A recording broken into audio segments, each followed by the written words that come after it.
Hi అండి. ఇవాళ ముక్కల పులుసు నేర్చుకుందాం. దానికి కావాల్సినవి కప్పుడు ఆనపకాయ ముక్కలు చెక్కు తీసుకుని ఈ విధంగా కట్ చేసుకోవాలి. క్యారెట్, తీపి గుమ్మడికాయ ముక్కలండి చెక్కు తీసుకుని ఉంచుకోండి. ఇది చిలకడ దుంప అండి, రత్నపురి గడ్డ అంటారు. ఇది ములక్కాళ్ళు, బియ్యం పిండి ఒక చెంచా ఫుల్లు, ఒక చెంచా బెల్లము, జీలకర్ర, ధనియాలు డ్రైగా వేయించుకున్న పొడి, చింతపండు ఉసిరికాయ ఎంత అంటే చాలండి. కొత్త చింతపండు చాలా పులుపు ఉంది, కావాలంటే వేసుకునే వాళ్ళు వేసుకోవచ్చు. 2 పచ్చిమిర్చి, కరివేపాకు, కొత్తిమీర, తగినంత సాల్ట్ ఇవ్వండి. వెలిగించుకునండి. ఒక గ్లాసు నీళ్ళు పోసుకుని సొరకాయ ముక్కలు వేసేసుకుందాము. క్యారెట్ ముక్కలు ములిగే వరకు నీళ్ళు పోసుకోవాలండి. ఇవి ముందు ఉడికాక అప్పుడు తీపి గుమ్మడికాయను చిలకడ దుంప వేయాలండి. కొంచెం త్వరగానే ఉడుకుతాయి, ఇవి కొంచెం టైం తీసుకుంటాయి, అందుకని 2 వేయండి ముందు. ఫస్ట్ చూసారండి, ఇందాకదంటే కొంచెం ఉడికింది కదా, ఈ మాత్రం ఉండగానే ఇప్పుడు మనం వేసేసుకుందాం. గుమ్మడికాయ ముక్కలు, చిలకడ దుంప ముక్కలు, ములక్కాడ వేసేసుకొని మంచిగా ఒక 10 నిమిషాలు ఉడుకుతుంది. ఒక 5 చూసారా ఉడికిపోయింది. ఇప్పుడు చింతపండు పులుసు వేసుకుందామండి. పచ్చిమిర్చి,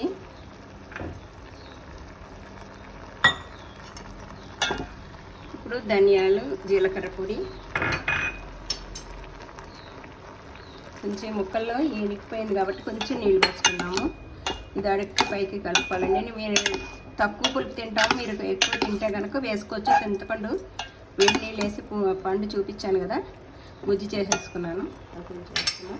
ఈ బియ్య పిండిలో కొంచెం నీళ్ళు పోసుకొని ఉండ కొట్టకుండా ఇలా బాగా కలిపేసుకోవాలండి.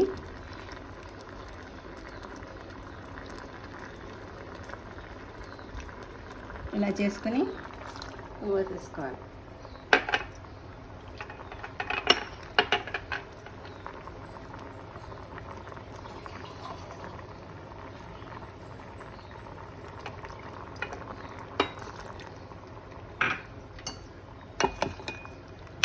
ఇప్పుడు అడుక్కి పైకి కలిపేసుకోవాలండి.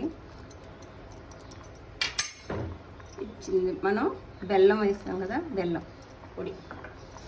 ఇప్పుడు సాల్ట్ వేసుకుందామండి, తగినంత చూసుకొని వేసుకోండి, ఎవరు తినేదాన్ని బట్టి.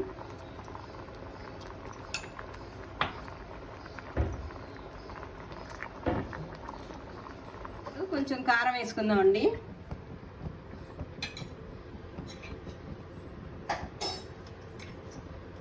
ఇక్కడ పోపు గరిటె పక్కన, ఇది ఉడికే లోపల ఇక్కడ పక్కనే పోపు గరిటె పెట్టుకుని నూనె వేసుకున్నాను. పోపు వేయిద్దాము. నూనె వేడెక్కాక కొంచెం ఇంగు నూనె పోపు పెట్టుకుందాము.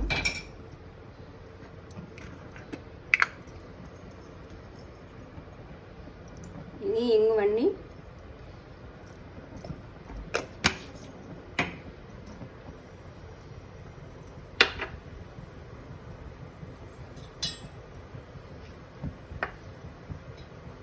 ముక్కల్లో వేసాను ఇందాక పసుపు, కొంచెం లైట్గా వేసుకుందాము, ఎక్కువైనా బాగుంది. ఇప్పుడు జీలకర్ర అండి 1 స్పూను, ఆవాలు,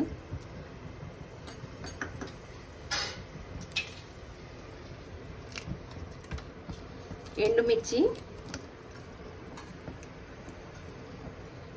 కరివేపాకు. ఇప్పుడు స్టవ్ ఆపేసుకుందాం. పోపు వేగిపోయింది. ఇక్కడ చూద్దాం.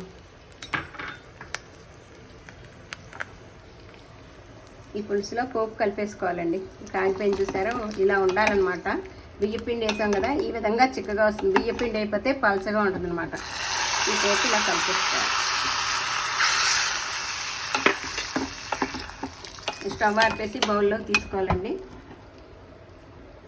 ఇదిగోండి బౌల్లోకి తీసేసుకుందాము. పైనుంచి కొత్తిమీరతో గార్నిష్ చేసుకోవాలి.